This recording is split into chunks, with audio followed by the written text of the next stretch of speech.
Hey everybody, welcome back to another episode of The Agent's Edge. My name is Ryan Polimeni. On this episode, you asked, we answered. I want to go to a Q&A session that we had.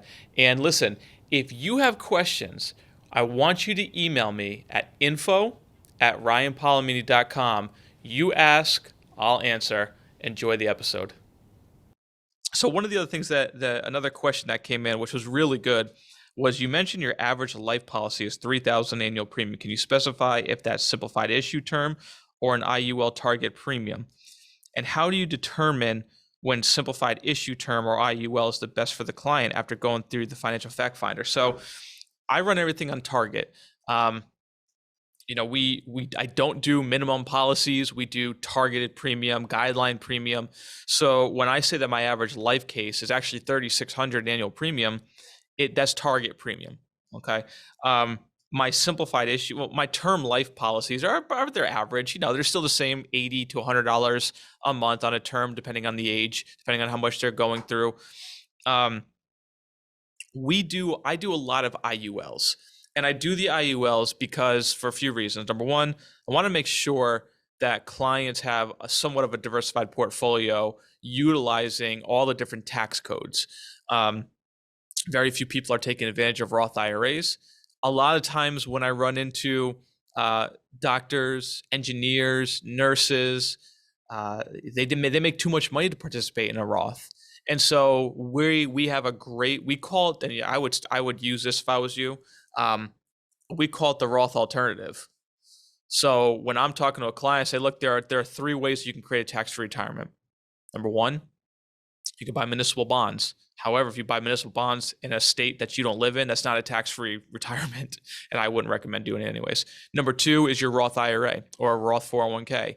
If you're maxed out on it and you want to put more money into it, there's nothing you can do. Maybe you make too much money. Again, I deal with a lot of doctors. I do retirement workshops for NASA. You know how many of those NASA engineers make way too much money to even participate in a Roth? So I give them an alternative, and I call it the Roth alternative. And that's I'm referring to as an IUL. I always run it on target premium because I don't want to have a problem lapsing. So many people don't understand how to set up. So the first thing you need to figure out and know how to do is to set up an IUL properly. I can tell you how many times that I have gone behind another agent that they sold somebody an IUL and it was not set up properly. And in 15 years, if the client doesn't go back in and put more money into that policy, it's going to lapse. So we avoid that at all costs. So we set it up properly from the very beginning.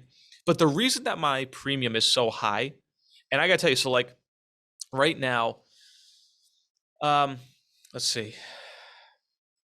I think I have 4 policies pending right now that I wrote in the last 2 weeks, and the lowest one was $2,400 in premium. I very rarely, and this is another truth. You want to learn how to be bolder and more confident in you writing life apps. Number one is I don't allow somebody to do less than $200 a month in an IUL. It won't benefit them anyways. So if I've got someone that's not willing to put at least $200 a month into an IUL, I don't even do business with them. I'll write them a term, maybe do that, but that's not the client I'm looking for. Because if you can't commit to $200 a month, I don't think we're very serious. Because if you're 40 years old, putting in $200 a month into less than $200 a month into an IUL, the cost of insurance is eating way too much. And so I as a fiduciary can't do the right thing for you by telling you to do $50 a month in IUL. It's not going to work. So I look for that kind of commitment. But I write IULs and get my clients to move money instead of asking them for more money. So let me give you an example of what I mean.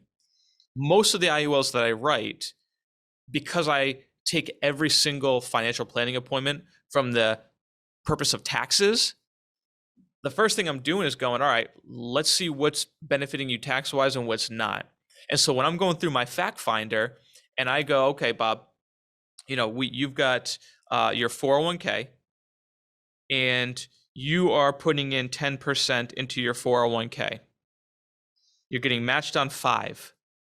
So let's break this down from a tax perspective. You're putting in, let's use an easy number. Let's say that their salary is $100,000 and they're putting in 10%, which is $10,000 a year, but they're only getting matched on 5,000. So you're putting in $10,000 a year into a traditional IRA, which means that when you retire, all that money is going to be 100% taxable. You have nothing going into Roth. You don't even have a Roth.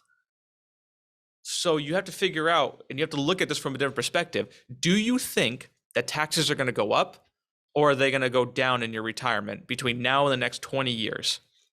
Right? It's a stupid question, but the majority of the population truly believes that they are going to pay less in taxes when they retire. I could prove that wrong in 500 different ways, but let's just go with that notion. All right, so you think taxes are going to be less. If you have $500,000 in your 401k when you retire, and you reach the age of 72, the required minimum distribution on that alone is $20,000. So let me ask you a question. Let's say you have your pension, if you have one. You've got your Social Security, and let's say that you could live off the two of those. Let's say your expenses are low enough where you could live off the two, and maybe you only needed $5,000 a year from your 401k, but the IRS is going to force you to take out $20,000. Do you think that additional $15,000 a year is going to still keep you in your lower tax bracket? We think most of the time it's no. Most people are so close to moving up to the next tax bracket that $5,000 a year extra would be the one thing that moves them over, right? So you have to have these kind of tax conversations with people, because what you're doing is you're setting yourself up to make the Roth alternative, the IUL, look like the greatest thing since sliced bread, because number one, you are now helping them balance their portfolio with taxable versus non-taxable. Some of you are going, well, why wouldn't you move all 10,000 into an IUL? Because I want them to still get matched. I like free money. And you will do good for your clients by keeping them and getting them free money. But what I'm teaching my clients how to do is to reallocate dollars that they're already spending. They're already spending $10,000 a year. I'm teaching them how to take the $5,000 that they were already overfunding and move it to something that's going to benefit them more from a tax perspective. Because here's the other argument. Number one, we're creating tax-free retirement. But let me ask you this question. If you were going to take $5,000 today, right? Well, they say, why wouldn't I just open up a Roth IRA? Good question. You take $5,000 and you open up a Roth IRA with me, okay? And we put that $5,000 in there. Good. Congratulations. We now have a Roth IRA set up. But then you die after putting that $5,000 in. What does your family get? The $5,000 they put in. We do a Roth alternative through an IUL. We're going to grow cash value. That becomes tax-free as a loan. But what if you made one payment and you died? What do you get? A monster death benefit, a tax-free death benefit to your family. Oh, and by the way, let me ask you this question. Does your Roth IRA have living benefits? Will it give you 80, 90% of your death benefit up front in case of a chronic, critical, all the different activities of daily living and all the different living benefits? It's not going to. Okay, got it. So if you put in your 5,000 and you become critically ill and you can no longer work, you're going to become terminally ill and you're going to die in the next 12 months, you can either take out $5,000 from your Roth IRA, or you could take $300,000 out of the $400,000 of your death benefit. Which one sounds better? You see, you have to take it from a tax perspective, but then you start introducing all the other features. And when you say, well, let's compare apples to apples. It's great. The Roth IRA is great. Oh, and by the way, you can't touch your Roth IRA for 5 years. You can take the principal, but you can't take any interest out for 5 years. With your Roth alternative, the IUL, you can take money out as soon as cash value is created. See, compare and contrast. I still have yet to, I wrote $5,000 in premium. I have yet to ask my client for $1. I'm just reallocating money to something that's going to better suit them. If it doesn't better suit them, don't do it.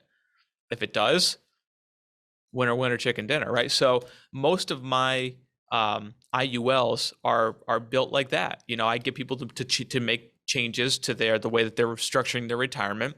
I'm finding money that people can afford to put in, and I'll also look for money that people are putting into savings accounts, right? So if somebody's putting $800 a month into a savings account, well, what interest are you getting on that? Oh, 0.02. Okay. Look, one of the IULs that I write, the fixed interest rate today is 4.37. I mean, what makes more sense? Simple, right? So show people how to reallocate money they're already spent. Now, if you've got someone that can't afford $200, then IUL's not going to be right for them. So you have to do what's still right by your client. But my suggestion to you is, number one, set a limit to how much you're actually going to allow someone to put in, a minimum, how much you're going to allow them to put in. I won't do an IUL for less than $200 a month. Some of you are writing them for $50 a month, think you're doing a great thing. It's not a great thing. Explain to me how $50 a month, unless they're 10 years old, explain to me how a 40-year-old can benefit from you doing a $50 a month IUL when 30 of the 50 is going to the cost of insurance. Right? We can have that conversation if you want, but let's be real. It's not doing the client any good. So you have to have the confidence, though, to be able to say, look, this is how we do things. I want to make sure my job is to do the right thing for you. This is a long-term commitment. This is not something that we're going to start and then stop a year later. So what I'm asking for before we do this is that you and I commit to each other to help you build a long-term retirement. I'm going to be your person to go to. I'm going to help you make these internal changes if we need to change the funds or whatever to do internally every single year. But if you're not going to make a commitment to this, let's just not do it. You see, some of you aren't even talking like that, and you have to start thinking that way, because that's more attractive to a client than, oh no, we'll do $50 a month and maybe we can get more. That's cowardly. Okay, if you're going to do it, do it. It's like the conversation I have with my business partner, going, what's our minimum on the assets under management? Why are we taking on $20,000 clients? I love them, but the reality is, if they're not willing to do $100,000 in business with us, why are we wasting our time? What is our time worth? What are we worth? What's our firm worth? Because you have to have those conversations with yourself. And so, that's why that's why my premium is so high. My average IUL is between $300 to $500 a month in premium. That's my average IUL size. My term size, $80 to $100 like normal. Simplified issue versus fully underwritten. The majority of the firms out there, or insurance agencies, they'll do simplified issue up to a certain point. I do a lot of my IULs with F&G. They are simplified issues. Some of it depends on the case size. If you're working with a 30-year-old and they're putting in $500 a month, well, they're going to go through underwriting.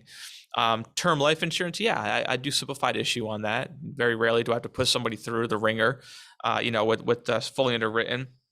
But that's how I determine the way that I'm taking somebody is, what are their needs, and sometimes an IUL is not the right thing, but maybe they need long-term care. And so I'm really big on the long-term care life insurance hybrid policies that are out there. Like, for example, Lincoln Financial and One America have a really good hybrid product. So if I'm not selling an IUL, then I'm pivoting over to the long-term care. But see, these are the kind of things that you start looking for in your fact finding, going, all right, they've got a Roth. They've been participating in their 401k for a long time in their Roth, and they've got a really good setup there. Why I don't think that I have to move anything from what they're doing on the tax-free side. Unless they're really young and they need liquidity, then I'll start pivoting a little bit of money. Or maybe there's not, the opportunity really for $200-$300 a month, but the long-term care needs may be something that they're interested in. And so what I like about the long-term care policy, this is how we also read big premiums in the long-term care. The long-term care it can be a much smaller commitment because it's life insurance, but it's also long-term care built into it. However, the one thing that I really like about the long-term care hybrid policies is that clients can do a one-time dump in, and they can do more than one time, but they, typically when we're starting one, you can find a client that maybe has $5,000 sitting in an account they were going to use for long-term care or whatever they're going to do before. You could take that $5,000, dump it into the long-term care policy, and it automatically like triples the amount that they put into a long-term care. And then you can schedule it to where it's like, okay, then you put in $100 a month on top of that, and now you've got a nice long-term care life insurance death benefit. So again, know what your client is looking for. We've done these long-term cares where people have dumped in 50 grand, and it pays you like an annuity does, truthfully. And then you could also get paid on the monthly premium. So, you're getting a lot for one. And so those are kind of things that I'd be paying attention to, but that's how you find big dollars. I don't go in asking a client for $500. I find the $500. I find what they're overfunding. I find what they're wasting their money on. You're putting $800 into a savings account, why don't we keep doing 400? Let's put 400 over here, make it more effective and efficient. That's how I write these big cases. So I hope that was helpful for you. Good. That was a really good question that came out. All right, thanks for watching. I hope you enjoyed that Q&A session. We have a lot more Q&As coming, but listen, don't forget, you don't want to miss the next Q&A. Hit the subscribe button. If you're watching, you haven't subscribed to the channel yet, please go ahead and hit that now. If you thought this was helpful, make sure you hit the share button. And for the YouTube algorithm, please hit that like button. Thanks always for watching. We'll see you on the next episode.